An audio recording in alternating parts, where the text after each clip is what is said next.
Y254. Imagine.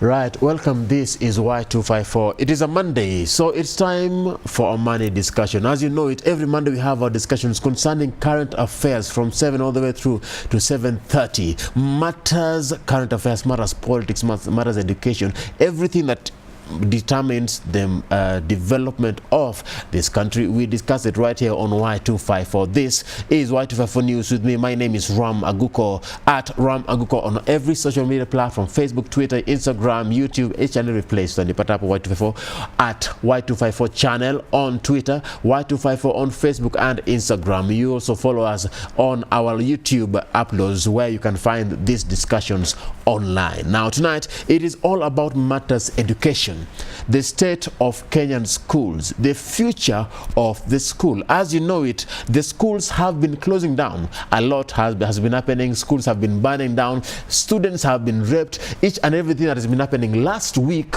we had a student in Mombasa who left home and went to be with a teacher. And many things are happening. The discussion is on. 22162 is the number starting with the word Y News. 22162 is the SMS line starting with the Y News. Tell us your opinion concerning this. Do you think that our students are heading towards the right direction? Is the future of the Kenyan student still bright? In studio, I'm joined by Sarah Munyi, who is a change management consultant. Next to her is Pastor Anthony Kasili, who is a pastor at Winning Life Church, and Charity Atieno, who is the head teacher of Broadways. Karibuni sana. Thank you. Now, let's head first things first. Schools have been closing down. We have Budding Secondary School in Siaya, Galana Secondary School in Kilifi, Chewoyot Boys High School in West Pokot. Highway Secondary is closed down yesterday in Nairobi. Many schools are closing down, and we are wondering what is happening. Let me start with you. You as a head teacher, is there cause of alarm? Yes, it is very true that the status of our school is wanting. Our learners the discipline has gone down. And when you talk of discipline in school, we are not only going to stress on the learners. It revolves all around parents, teachers, plus the students when it comes to matters of discipline. When you see schools burning up, when you see students being raped, when you see, there's even something that happened last week where students went from school to a homestead to burn because they assumed that someone had bewitched their fellow, their colleague from that homestead. So the status of our schools is bad, very bad. Pastor Kasili. Yes, thank you for inviting me again. And I want to say yes, very true that the state of our students and has really gone down. But I want to say it's from my point, I will say it's a culture that is developing, a culture that we really need to tackle, a culture that if not tackled, it will degenerate, and it's going to be a big issue in the future. So I will just agree with my mwalimu here that there is alarm, and we really need to tackle it. Wow. Yes. I think for me, what is happening in these schools and to our children in high schools is a reflection of what is happening in the society. It is so sad because today, if you look at news, you will find that there's all manner of negative news. I don't know, so and so has burnt their house, they have burnt their children, they have stabbed somebody. There's a lot of bad things happening out there. And the thing is that these children, our children, learn more not by hearing but by observing. They will observe you as a parent as you go to demonstrate in towns and you vandalize things. They will observe. They may not speak much, but they will observe. And copy. Yes, and copy. So when they think they are not happy about, they feel they are not happy about a certain thing, maybe they don't like the there in school. It didn't have more, it just had maize, it didn't have more beans. They say, okay, I think I need to express myself, and the best way I know how is how I saw my father do it, my brother do it, my cousin, my village mate, my neighbor do it. So you're saying these things we have are a problem. Yes, they just learn from what they see us do. So it's a problem that needs to be tackled from not just the responsibility is not just with the teachers, the head teacher like her. It's with us, the society, the parents, and the society at large. We need to take responsibility. We need to be accountable for their actions. Yeah, I want to agree and also say this, Mr. Brian, that if we talk about culture, we are talking of the fiber of the society, and what she said is very true. And I want to say this, that children observe, and what we are seeing today is typically what us as parents we are doing.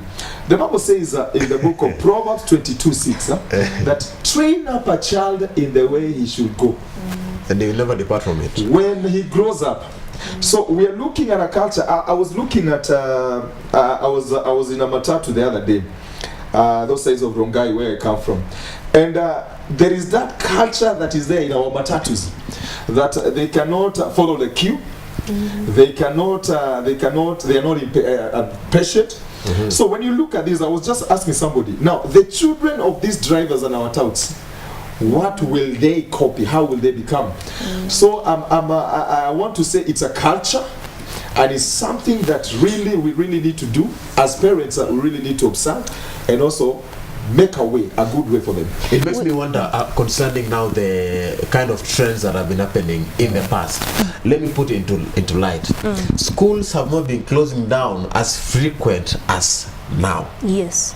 In the past, even when I believe you were in high school, were schools closing down as much as they are now? So how do we blame now the parenting of the students, and who is in charge of actually the upbringing of a student? The parent who stays with the child during the holidays, or the teacher who stays with the child for 3 whole months? Okay, I want to say that during our time, it's just the teachers, just allow me to say, though I'm a teacher, it's just the teachers have loosened. During our time, you could not even plan to ban a school. Whether you plan to people the following day, the head teacher or the teacher on duty will have gotten something from it. So our teachers are not too vigilant. You'll find that, or maybe they get it and then they just keep quiet about it. Or maybe you find that a teacher is the one influencing all this. So when it comes to matters of discipline, when it comes to matters of discipline, we are not only going to kill the students. The parent, tell me, a pupil, a learner who has never been punished at home, when this learner meets punishment in schools, we have even seen we teachers suspending pupils. When they come back with their parents, they even try to stage with their parents.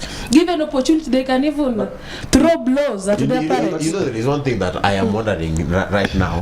Kitambo, when a school strikes, it used to be a serious thing. Very serious. That this school has striked, people were like, wow, what happened? People are interested. There's one thing we need to appreciate right now. We are in the 21st century, the age of information. There is too much information out there, and these children are very much, they have access to a lot of information. More information needs more, they are more knowledgeable. More knowledge means more freedom. So they know their rights, first of all, and it is very easy to find out something. If I want to ban, what does it take to ban something? You know, they'll just Google how many other schools have banned schools this time, and how did they do it? How do they do it? It's very easy. That information is very readily available. You just go to the computer lab, you get that information. So we have to deal with that one first of all. Yes, but I want to say this: no matter how learned or informed they are, discipline is still discipline. Yeah. Right. And I really want to think that we can hide from that the fact that they are more educated, but they are more than how we were in terms of getting information and all that. But discipline is discipline. When we talk about teachers, as Mwalimu is saying, Mwalimu, they are still parents. Yeah. You know, they're still, so discipline is discipline. So one thing that I also want to think is that this issue about children not being disciplined and caned, you know, and they've come to a point where they know whatever they do, they can just walk away from it, you know, without any punishment. So I want to say, even if there is information there, discipline is still discipline, and children are still children. And Pastor, what does the Bible say about caning? No, the Bible says if you spare the rod, yeah, you will spoil that child. Yeah. There is a rule that, or a bill that was trying to be passed here. There was a debate concerning the caning of students in schools, disciplining of students in schools, and they were trying to put away with it. So it's already done away. Which is not biblical. You know, it's that's not. the thing. It's not biblical. You know, Constitution can be what majority agrees on, might not be what is right. So it's not biblical. So are you saying that the law may not be actually right? It's really advocating all this. You see, Ram, during our time we used to be caned. When caning was done away with, there is no proper alternative that was given. You tell a pupil to mop. Imagine as early as class 1, social studies, we teach pupils their rights. They know that when a teacher canes me, when my mother beats me, I can take him or her to the chief. They know. Now, just imagine of that. Imagine these people who are currently burning schools, like 10 years from now. These are the very people who will come and burn us in plots. When it's end month and they don't get rent, they'll even decide mobilize each other and burn the plot. After burning all the schools, So what our next? future landlords should be careful. Very careful. Very careful. I think the solution to all this is to approach it from a society. We need to embrace societal parenting. That is what is going to solve all this. For me to be that person that I'd want to this child to be. Yes, because even if I am disgruntled, I'm not happy, because this is one of the things that happens. I want to be a lawyer. You go and speak to any Form 1 or Form 2 or Form 3, they'll tell you they have dreams. I want to be a lawyer, I want to be a doctor. And then when they go home, when they close, even they even have TV in school, they'll see that doctors are demonstrating for. So there's nothing big about being a doctor. And this is my lifetime dream, to be a doctor. So first of all is that we need, even as doctors, as a society, we need to be very careful about how we show our displeasure out there. Because when we go demonstrating, we go vandalizing, we go doing, you know, crazy things, they will do the same. So we need to embrace societal parenting. Model the right thing that you want to see in this child. Yes. It's a reflection. It's a reflection of our society. In fact, that what you're saying, my brother, is landlords are supposed to be worried. I would say they are now landlords who are in that generation, because we are not saying about the future. We are talking of the guys who started burning. I think it was some years back. We're talking of 3 years, 4 years back. They started burning, and they're out. Some of them now are landlords. They are buying plots in Rongai and Ruaka and all the other places. So we are looking at a society that is really in danger. I would say this, by the grace of God, just the other day I was in Rwanda, Kigali, and I looked at the culture that is there. And I was talking with a boda boda. One time boda boda was carrying me, and I was saying, we really need to bring some difference, because when I was there, I was on a boda boda, and the one who was riding was a young guy.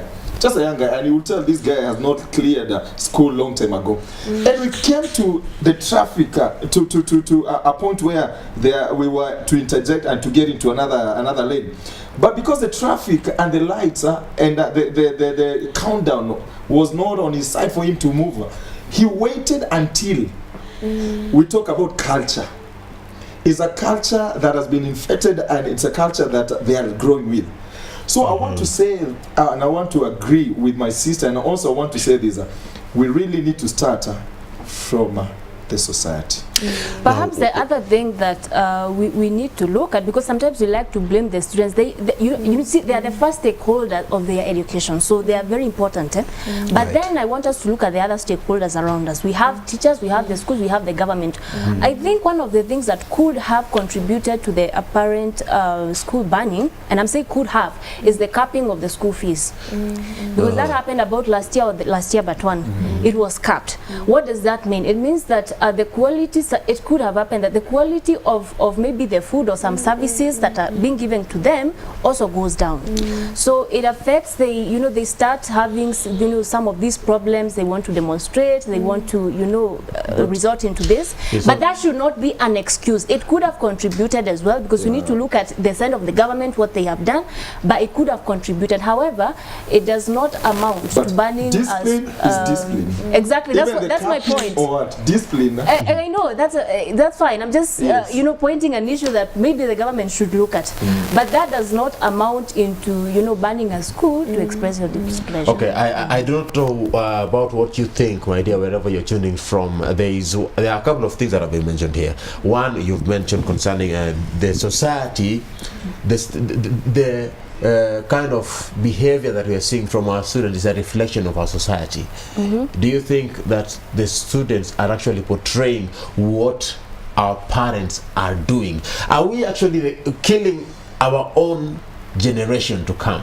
2262 is our SMS line. 2262 is the number starting with the word Y News. Do you think that the future of our students is being destroyed? Are we tarnishing it? Do you think that? 2262 is the number starting with Y News. 2262 on Twitter at Y254 channel, on Facebook Y254.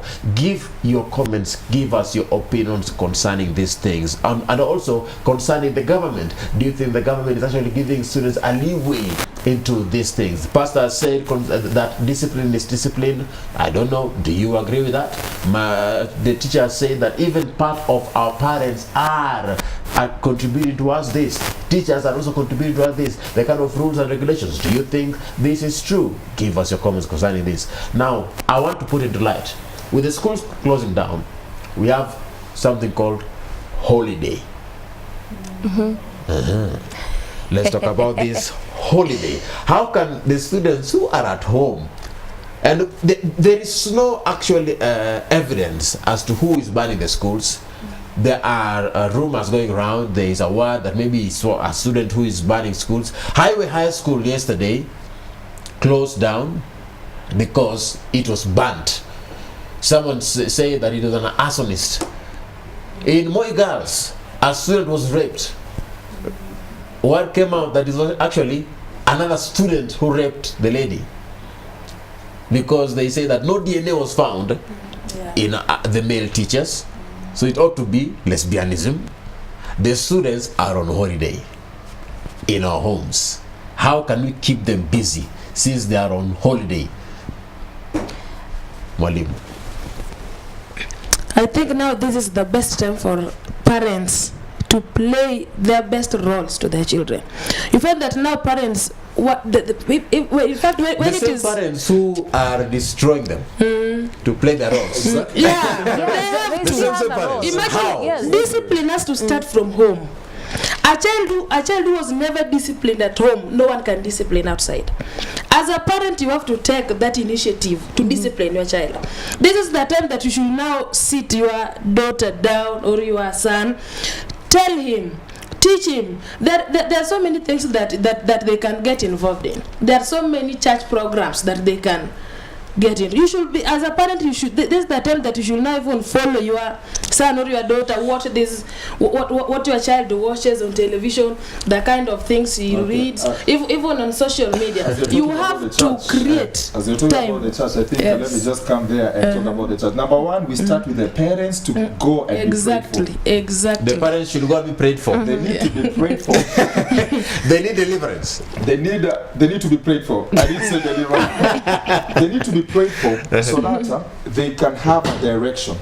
All right. Because the children are following the direction of the parents. Yeah. So we are talking over the steps that the parents are going to take is the steps that children are taking. So I want to imagine, I want to believe that as we are going for the holiday, a reflection of these children is the parents. So if the parents are not on the right way, don't expect the otherwise.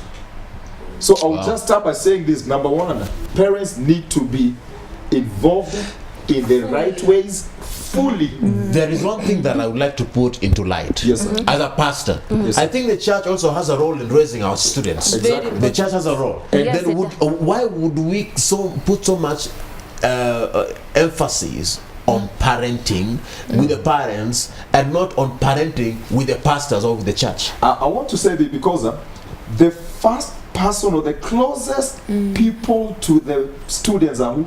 The parents. The parents. We see the children probably twice in a week. Probably we have a once. Wednesday service Yeah. and a Sunday service. But between Monday and Friday, they are with their parents. So I think the most important, the buck stops greatly with the parents, and then the parents are supposed to usher the children to the church.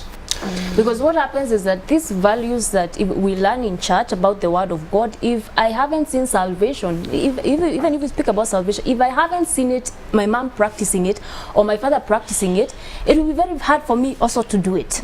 Because the church is a family and it is made up of family units, and starting with where I come from, with my home. So I think it starts from there. That's why the home parenting is the first point of nurturing these students and molding them.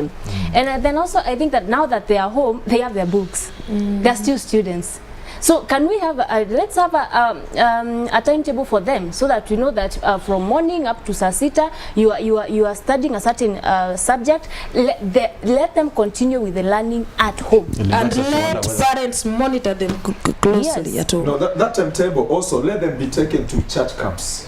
I think the best place for them to be is to have like a week, because there are camps that are there in the holidays. Let me put you to a pause there. 2216 is the number. 2216 the Word Why News. Church camps, tuitioning, timetables, all this.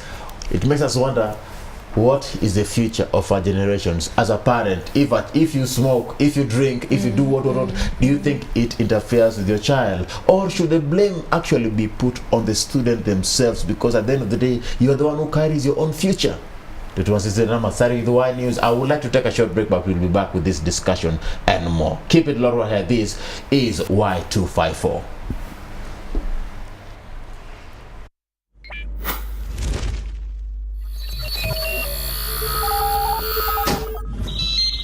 Y254. Imagine.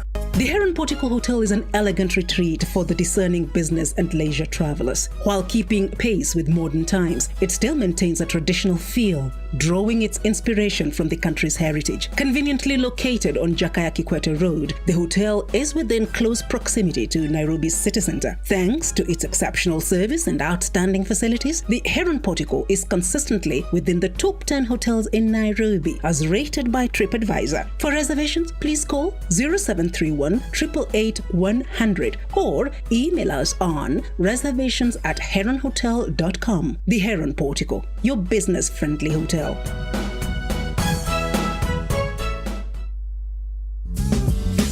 Kama kawaida, this is The Buzz. tuko na vitu noma, interview after interview. After interview. Ilichukua time kufika hapo, lakini ilikuwa wapi? But Maisha just gave me that platform and just, pushed me outside and like made my face visible. When you are born again and you're doing gospel music, it's not just about singing, it's not just about, wimbo kuhit or watu wamefurahia wimbo napatikana kujulikana. It's about winning souls. Yeah, I mean the music video. Yeah, Dusnyao.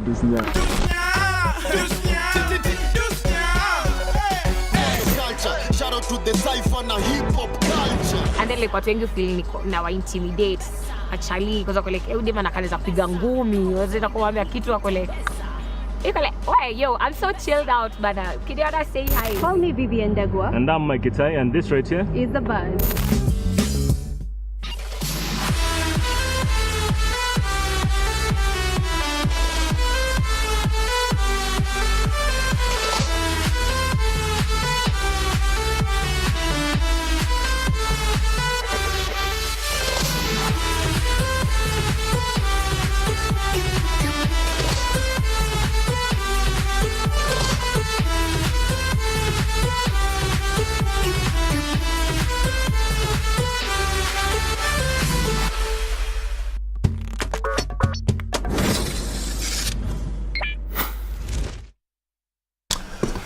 Welcome back.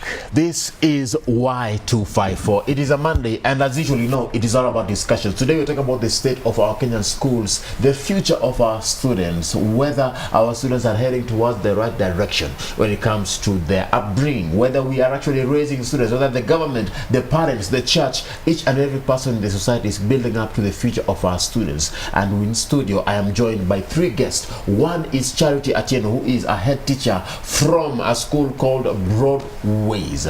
Next to her is Pastor Anthony Kasele, who is a pastor from Winning Life Church, and next to him is Sarah Wini, who is a change management consultant. Now, let me put one thing clear when it comes to this discussion. Now, contrary to what the education ministry says, that there is fear of examinations, and fear of examination is what is making students to come up with an uproar like this, but it doesn't seem to be the top cause for student unrest in schools.